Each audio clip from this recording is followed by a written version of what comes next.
Bismillahirrahmanirrahim. Assalamualaikum warahmatullahi wabarakatuh. Alhamdulillah dalam kesempatan kali ini kita masih bisa bertatap muka kembali walaupun hanya bisa menggunakan channel YouTube. Tentunya dalam pertemuan kita kali ini kita akan melanjutkan pembahasan kita terkait dengan jaringan tumbuhan. Semuanya kepada adik-adik khususnya kelas 7A sampai kelas 7J. Tentunya dalam pertemuan kita ini kita akan melanjutkan materi apa yang sudah disampaikan pada sesi pertama, yaitu adalah tentang sel. Ya, masih dalam bab organisasi kehidupan. Mari semuanya sebelum kita memulai pembelajaran kita kali ini, tentunya kita harus berdoa terlebih dahulu. Berdoa dimulai.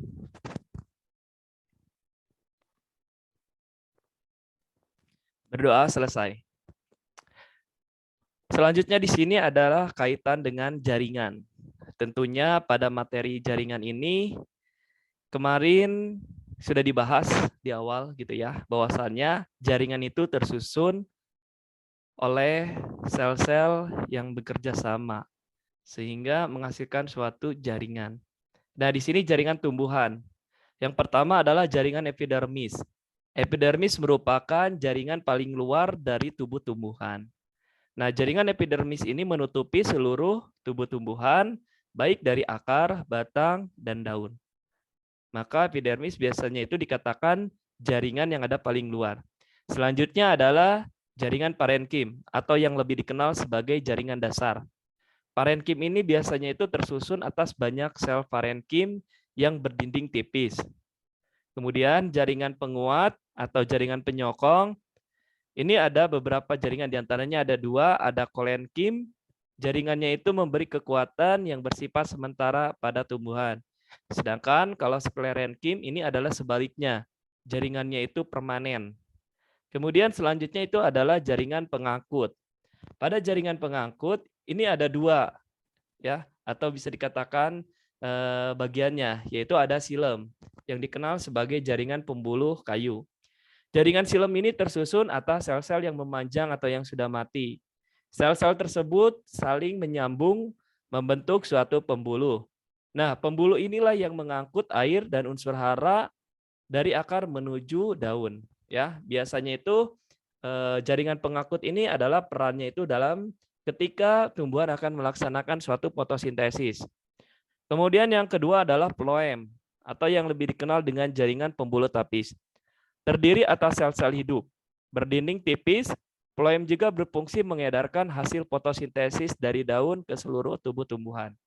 Jadi ketika fotosintesis, silem ini akan menyerap air yang ada di tanah dan unsur hara itu diserap oleh silem, kemudian diangkut kepada daun. Nah, setelah dari daun ini diserahkan kepada phloem.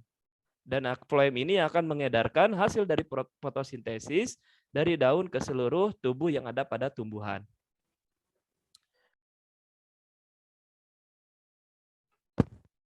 Oke, untuk selanjutnya ini adalah jaringan. Nah, pada jaringan tumbuhan di sini ada beberapa jaringan, nama jaringan atau dan fungsinya.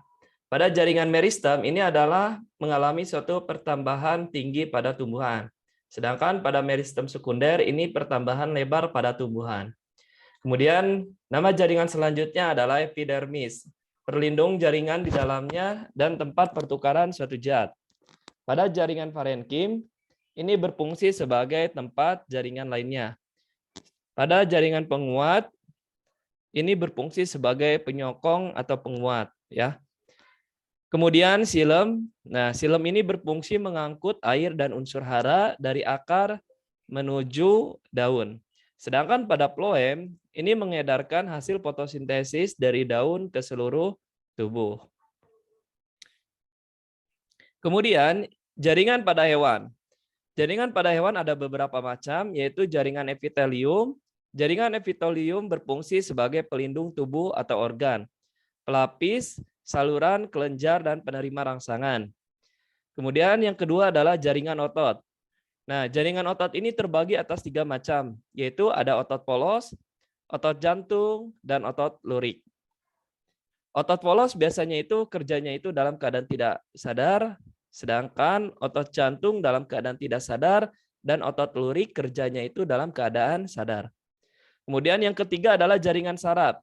Jaringan saraf tersusun atas sel-sel saraf atau neuron yang berfungsi menerima atau mengirim rangsangan. Kemudian yang keempat adalah jaringan penyokong. Jaringan penyokong ini terdiri dari beberapa jaringan, yaitu jaringan ikat, jaringan tulang rawan, jaringan tulang, jaringan darah, dan jaringan limpa. Nah, di sini bisa kita lihat beberapa nama jaringan beserta fungsinya pada jaringan hewan. Yang pertama adalah jaringan epitelium. Berfungsi sebagai pelindung tubuh atau organ, melapisi saluran, kelenjar, dan menerima rangsangan. Kemudian yang kedua adalah jaringan otot, diantaranya otot lurik yaitu menggerakkan tubuh dalam keadaan sadar. Kemudian yang ketiga adalah otot polos, menggerakkan tubuh secara tidak sadar. Dan yang keempat adalah otot jantung, yang berfungsi sebagai memompa darah. Kemudian yang kelima adalah saraf, yang berfungsi sebagai menerima dan mengirim rangsangan. Yang keenam adalah tendon, melekatnya otot ke tulang. Yang ketujuh adalah jaringan pada ligamen, penghubung antar tulang. Yang kedelapan, tulang sebagai menegakkan tubuh. Ya. Kemudian yang ke-9 adalah pada jaringan pembuluh itu adalah darah yang mengangkut oksigen, karbon dioksida, sari makanan, zat sisa, dan hormon. Dan yang ke-10 adalah limpa yang berfungsi sebagai mengangkut lemak dan pertahanan tubuh. Nah, pada beberapa jaringan hewan di sini, jaringan tersebut tentunya ada pada bagian tubuh, baik itu pada hewan ataupun pada manusia. Kemudian, kita lanjut kepada organ dan sistem organnya. Nah, organ dan sistem organnya di sini tentunya organ itu tersusun atau terbentuk atas beberapa macam jaringan yang bekerja sama sehingga menghasilkan apa yang dikatakan organ.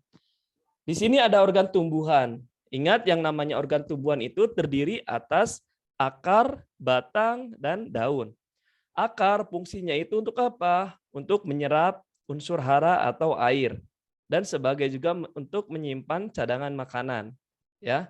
Kemudian yang kedua adalah batang.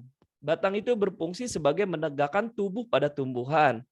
Dan batang juga sama. Ini adalah penyambung antara akar dengan daun. Yang ketiga adalah daun, ya, yang berfungsi sebagai tempat fotosintesis atau penguapan air dan pertukaran udara. Ya, itulah komposisi organ yang ada pada tumbuhan. Nah, selanjutnya bagaimana dengan organ yang ada pada manusia atau hewan? Di sini contoh misalnya ada beberapa organ, diantaranya ada lidah, hidung, telinga, dan mata, atau yang sebagai dikenal panca indera. Kemudian ada paru-paru sebagai organ pernapasan, lambung, usus, hati sebagai organ pencernaan, ginjal, kulit, hati, dan paru-paru yaitu sebagai organ ekskresi. Ya, tentunya organ-organ yang lainnya masih banyak yang ada pada tubuh kita semuanya. Nah, kemudian organ tersebut akan membentuk suatu sistem organ. Nah, di sini ada, kalau nggak salah, di sini ada 11 gitu ya, gitu. Dari macam-macam organ. Di sini ada gambarnya.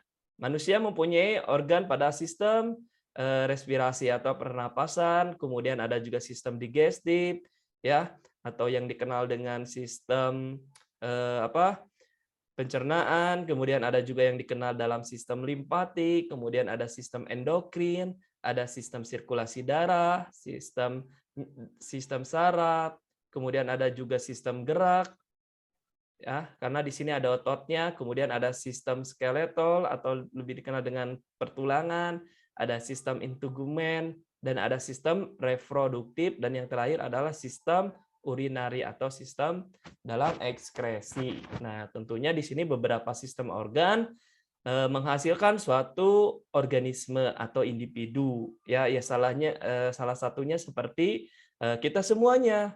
Ya, yang namanya manusia itu kan tersusun atas beberapa sistem organ. Ya, tentunya sistem organ ini akan membentuk apa yang dikatakan organisme. Nah, itu ya mungkin hanya itu Yang dapat saya sampaikan pada pertemuan sesi kedua ini tentunya apabila ada yang ingin ditanyakan silakan bisa tulis nama kalian ataupun pertanyaannya di kolom komentar. Oke ya. Mungkin hanya itu yang dapat saya sampaikan. Mudah-mudahan kita bisa bertatap muka langsung ketemu di kelasnya masing-masing. Ditutup saja. Wassalamualaikum warahmatullahi wabarakatuh.